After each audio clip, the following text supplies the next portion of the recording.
Bonjour à toutes et à tous, c'est Emmanuel Correa. Dans cette vidéo, je vais vous parler d'un réglage qui nous permet de faire correspondre les couleurs entre deux images ou bien entre deux calques, voire même entre deux sélections. Grâce à ce réglage, vous allez pouvoir facilement et rapidement réaliser des intégrations. Mais bon, attention, ce réglage est un peu ancien, il ne donne pas toujours des résultats super. On voit ça dans cette vidéo.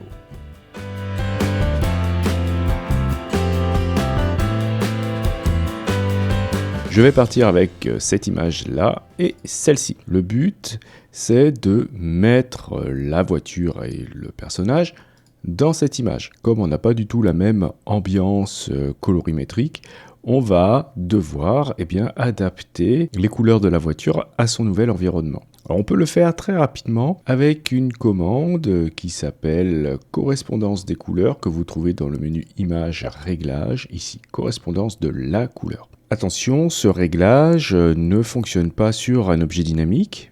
Il s'applique en direct, c'est donc un réglage qui est destructeur lorsqu'on l'applique. Donc, si on souhaite travailler prudemment, on va devoir peut-être dupliquer le calque sur lequel on l'applique. Bien, pour l'instant, vous devez d'abord faire une sélection au préalable de la voiture et du modèle. Et je ne vais pas vous expliquer dans ce cours comment faire cette sélection. Il y a plein de vidéos dans ma playlist qui en parlent. Moi ici, ce que j'ai fait, c'est que j'ai utilisé la plume pour faire le détourage du véhicule d'une manière assez rapide. Je n'ai pas sélectionné l'intérieur des vitres ici pour faire de la transparence. J'ai décidé d'aller assez vite pour vous montrer juste le principe de fonctionnement de cette commande. Une fois que j'ai fait ma sélection, je peux la récupérer depuis le panneau tracé.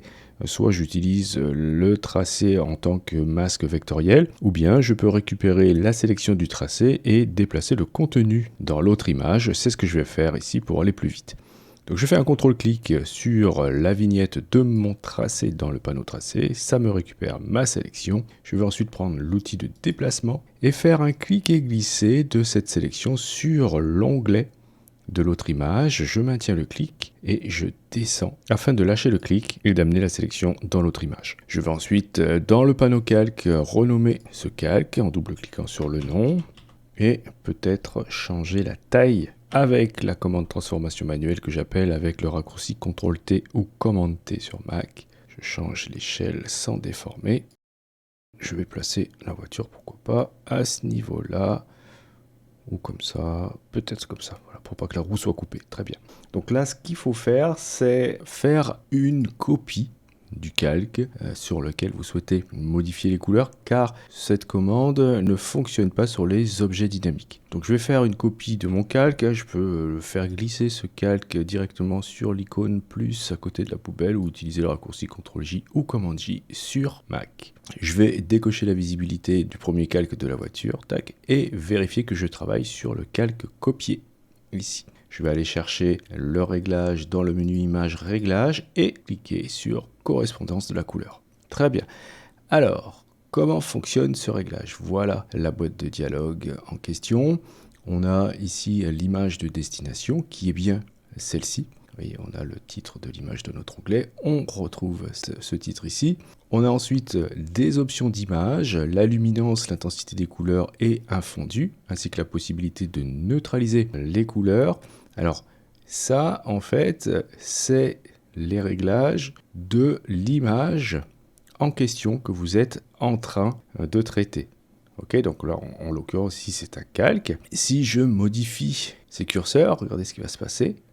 N'oubliez pas avant de cocher aperçu pour voir ce qui se passe. Là, la luminance, je peux aller de 200 à 1. Mais ce qui se passe, je modifie bien ce qui est indiqué ici, c'est-à-dire la luminance de ce calque. Je peux modifier aussi l'intensité des couleurs. Donc je peux aller de 1 à 200. Quand je fais ça, quand je vais jusqu'à 1, vous voyez, je suis presque en noir et blanc. Et lorsque je vais booster le curseur, je vais augmenter la saturation. D'accord? Donc je vais me remettre à 100. N'oubliez pas que vous avez aussi la possibilité de réinitialiser les réglages en appuyant sur Alt sur PC ou Option sur Mac et en cliquant ici, vous voyez, vous avez réinitialisé au lieu de annuler. Ça va remettre les compteurs à 0. Et vous avez ensuite le fondu. Donc ça, le fondu, ce sera intéressant de le modifier lorsqu'on aura appliqué les couleurs. Ensuite, neutraliser, on le verra tout à l'heure. Bien, alors, une fois qu'on sait comment on va pouvoir régler la luminance et l'intensité des couleurs, vous devez indiquer la source en tant que référence de couleur. Donc là, on va devoir choisir l'image dans laquelle on est en train de travailler, c'est-à-dire celle-ci. Oui, vous avez le nom, encore une fois, là sur l'onglet. Et si vous cliquez là, tac, vous allez pouvoir donc indiquer l'image. Alors, ce qui est intéressant, c'est que du coup, on va pouvoir travailler sur des images qui ne sont pas dans notre document. Vous pourriez aller chercher une autre image que vous avez déjà ouverte dans Photoshop. Nous, ici, ce qui m'intéresse, c'est d'aller chercher l'arrière-plan comme référence. Donc, cet arrière-plan se trouve dans notre image. Donc, il faut bien que j'aille chercher ici notre image qui est là. Et le calque en question, c'est, dans la liste ici, l'arrière-plan. Si je fais ça, tac, voilà, je me retrouve avec une correction. Photoshop a été rechercher les références des couleurs de l'arrière-plan pour l'appliquer sur ce calque. Donc là, on voit que c'est franchement un petit peu trop violent. Donc c'est là qu'on va pouvoir, du coup, modifier le fondu. Regardez, si je tire le curseur fondu jusqu'à 100, eh bien, je n'ai aucune application de ce changement de couleur. Et si je le mets à 0, j'ai l'application au maximum. Donc, bien sûr, je vais pouvoir moduler tout ça pour essayer de trouver quelque chose entre deux. Je ne suis pas obligé d'avoir tout à fond, parce qu'on voit que là, il y a quand même, vous voyez, là, il n'y a plus de valeur foncée dans mon image. Donc, je vais un petit peu fondre tout ça.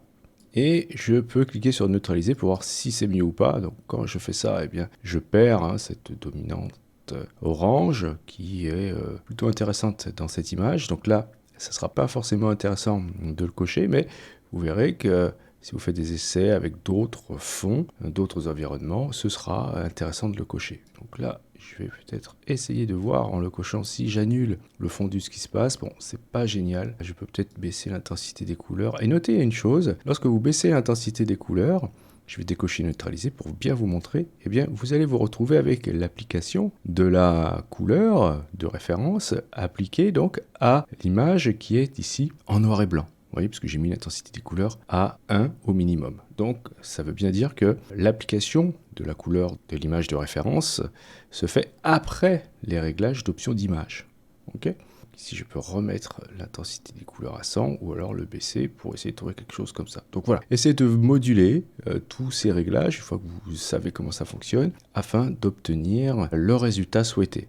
Alors, en dessous, vous avez la possibilité d'utiliser une sélection de la source pour calculer les couleurs, d'utiliser la sélection de la cible pour calculer le réglage. Donc je vais vous montrer comment ça fonctionne ça. Je vais ici cliquer sur annuler. Je vais ensuite aller prendre l'outil rectangle de sélection, faire une sélection du sable ici, sans prendre le ciel. Et on va dire que c'est ça qui m'intéresse. Vous voyez, si je décoche la visibilité de la voiture, ici, voilà, on va dire que ce sont ces couleurs-là qui m'intéressent et non pas le ciel. Et je ne voudrais pas que le ciel soit pris en compte. Eh bien, je vais retourner sur mon calque voiture copie, aller dans le menu image, réglage et choisir correspondance de la couleur et refaire ce que j'ai fait tout à l'heure dans la source, choisir la bonne image et le bon calque. Tac. Voilà, alors là, vous voyez ce qui se passe, puisque j'ai utilisé la sélection de la source pour calculer les couleurs de cocher, eh bien, on s'aperçoit que j'ai bien cette zone-là, vous voyez, qui est prise en compte, et les couleurs surtout, vous voyez que c'est beaucoup plus orange que tout à l'heure. Alors, je peux aussi, si je souhaite que toute la voiture soit prise en compte, cocher ici, ignorer la sélection lors de l'application des réglages. Vous voyez, sinon mon réglage est appliqué uniquement à l'intérieur de cette sélection. Donc là, c'est un petit peu particulier parce qu'on travaille avec des calques dans la même image, mais j'aurais très bien pu le faire à partir d'une image qui est ouverte en plus.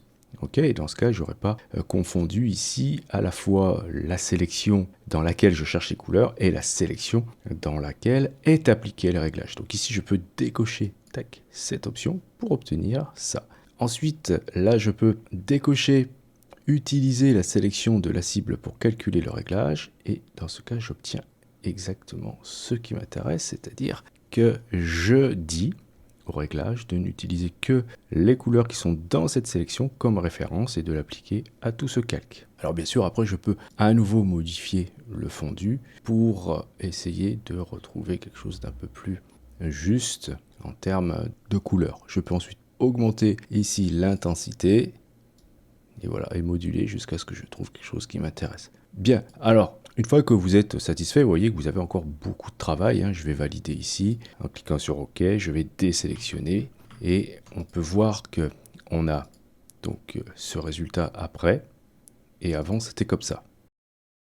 Il ne nous restera plus qu'à ajouter un petit peu d'ombre. Donc là, c'est juste un calque de pixels sur lequel j'ai peint avec un pinceau sur un calque en mode produit. Eh bien, l'ombre ici. Ensuite, j'ai ajouté une petite courbe écrêtée avec un petit réglage comme ça, c'est-à-dire que j'ai assombri un petit peu les tons foncés, légèrement accentué les tons les plus clairs.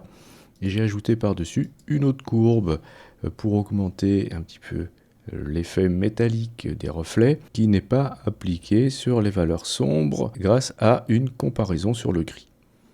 Ok, voilà, cette courbe est juste comme ça. Je peux moduler l'éclairage de l'effet métallique. Voilà, bon, il y aurait encore pas mal de petites choses à faire, mais grâce au réglage correspondance de la couleur, j'ai pu aller assez vite pour faire ce genre de choses. Donc on peut voir avant, après.